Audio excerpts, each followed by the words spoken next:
Halo guys, kembali lagi dengan saya Kali Masada dari Akademi Kripto. Kita memasuki modul kedua mengenai crypto exit strategy, cara memaksimalkan profits taking di market kripto. Sebelum video ini dimulai, nothing I say is financial advice. Video ini hanyalah analisa internal yang kita harapkan bisa membantu teman-teman melakukan analisa mandiri. Nah, sebelumnya udah saya jelasin nih ke teman-teman mengenai kenapa sih exit strategy itu sangat penting di market kripto dan kenapa satu-satunya cara kita bisa bahagia itu adalah klik tombol jual. Dan di sini kita akan jelaskan lebih mendalam mengapa teman-teman harus memiliki exit strategi di kripto.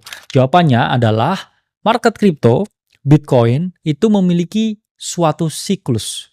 Jadi ketika teman-teman mau untung, teman-teman itu harus memahami siklusnya. Dan cara teman-teman untuk rugi itu tidak memahami siklusnya dan masuk di waktu yang salah. Jadi saya ngomong kalau teman-teman baru belajar kripto sekarang, baru masuk kripto di tahun ini, pertimbangkan kembali untuk sizing down atau merisikokan jauh lebih kecil daripada seharusnya. Karena ingat teman-teman, kamu yang tahu kripto sekarang itu tidak seawal, tidak se-early mereka yang udah tahu kripto dari tahun 2022.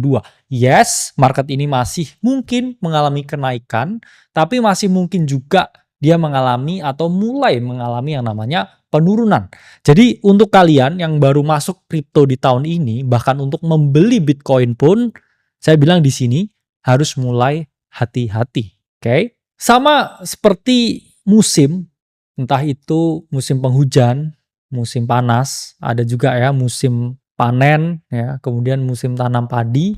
Di kripto pun juga sama, ada musim untuk membeli, ada musim juga untuk menjual. Kalau teman-teman mau untung, kamu beli ketika musim beli dan juga kamu jual ketika bukan musim jual, ketika transisi antara musim beli dan juga musim jual. Sama juga nih ya, seperti mereka yang memanen padi. Ya mereka nggak nunggu dulu ya, kayak udah 100%.